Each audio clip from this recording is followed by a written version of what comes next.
Greetings, folks. Brother Dwayne here, coming to you from Jonesboro, Arkansas, most specifically my messy bedroom slash office. My desk is over there. My dresser is over there. My messy bed with all the stuff on it is sitting right over here. If I don't want to have a bad backdrop in my videos, I just move a section of messy stuff over to one area and it looks like it's clean and it looks good for a video. And there I just told myself, and I better stop before I start telling all my secrets.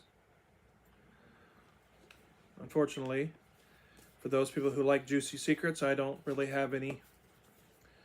My secrets are good secrets. They're actually secrets that I want to tell because they're good. But I can't tell other people's business. For example, I would love to tell you all the people that we have led to Jesus and discipled over the years. I would love to do that. But I can't. It's probably going to be those people themselves when they come out. You know, a lot of them are closet, not all of them, but some of them are closet Christians. They can't share their faith because of their attachment to the dark stuff that they're not fully out of yet. It's not that they're doing evil anymore, but they're still connected to it. And if they were to, they're at such a place that if they were to step out without the Lord telling them that the time was right, it could mean their lives. In fact, we lost one.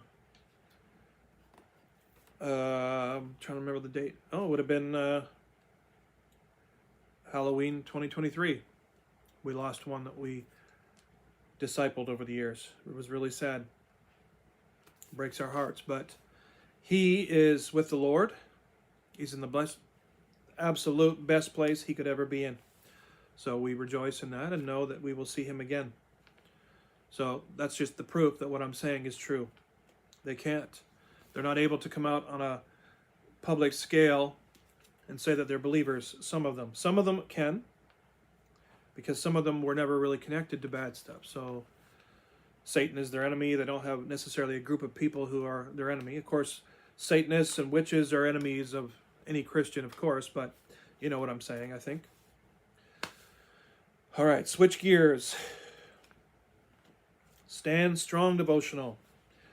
We're in a time where we need to stand strong.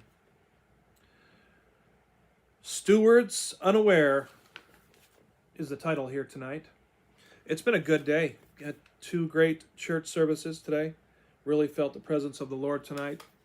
I'm happy about that. God moved and touched hearts and minds, I know.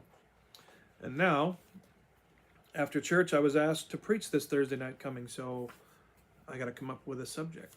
I think I know what the Lord wants to do, but I'm praying on it.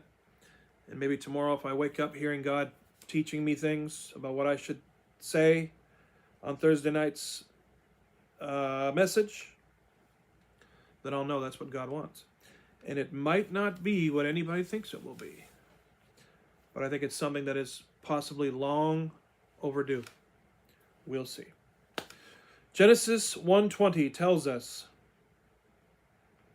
"And God said, let the water teem with living creatures, and let birds fly above the earth across the vault of the sky." It wants us to read verse 20 to 28 in Genesis chapter 1. Don't really need to bookmark this because it's right near the beginning. Genesis chapter 1, verse 20. It says, "Then God said, let the waters swarm with swarms of living creatures, and let the birds fly above the earth in the open expanse of the heavens. So God created great sea creatures and every living thing that moves, with which the waters swarmed according to their kind, and every winged bird according to its kind. And God saw that it was good. Then God blessed them, saying, be fruitful and multiply, and fill the waters and the seas, and let the birds multiply on the earth. So the evening and the morning were the 5th day. Then God said, let the earth bring forth living creatures according to their kinds, livestock and creeping things, and beasts of the earth according to their kinds. And it was so." Sorry. 2 more verses. "So God made the beasts of the earth according to their kind, and the livestock according to their kind, and everything that creeps on the earth, according to its kind. And God saw that it was good. Then God said, "Let us make man in our image, after our likeness, and let them have dominion over the fish of the sea, and over the birds of the air, and over the livestock, and over all the earth, and over every creeping thing that creeps on the earth." So God created man in his own image. In the image of God he created him, male and female. Only two genders. Only two. Male and female, he created them. God blessed them and said to them, "Be fruitful and multiply, and replenish the earth, and subdue it. Rule over the fish of the sea, and over the birds of the air, and over every living thing that moves on the earth."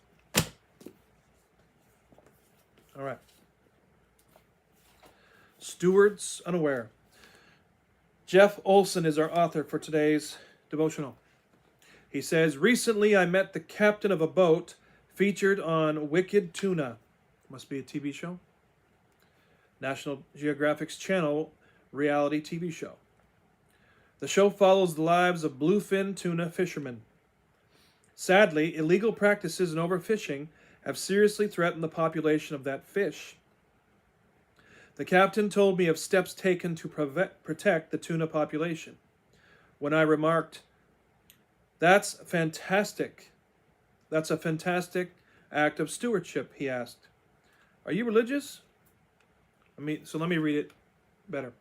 When I remarked, "That's a fantastic act of stewardship," he asked, "Are you religious?"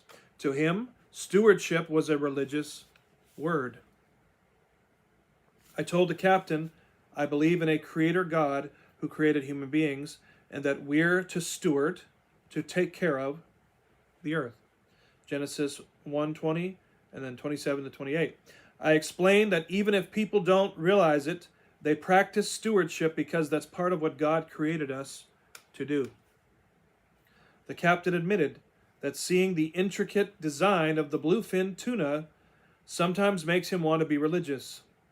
I responded, I'm going to pray that you will find the creator of the bluefin tuna. You never know what conversations may open up when you affirm the efforts of others who unknowingly reflect what God created us to do. Pretty neat. The Our Daily Bread devotionals are actually pretty good. There's a lot of good stuff, encouragement in there, and a lot of knowledge you can obtain and use in your own walk. All right. It's getting near time to get out of these church clothes. God bless you guys. It's almost 10 minutes to 11 p.m. In an hour and 12 minutes, it's going to be Inauguration Day. I hope you prayed. God bless you. Have a great weekend.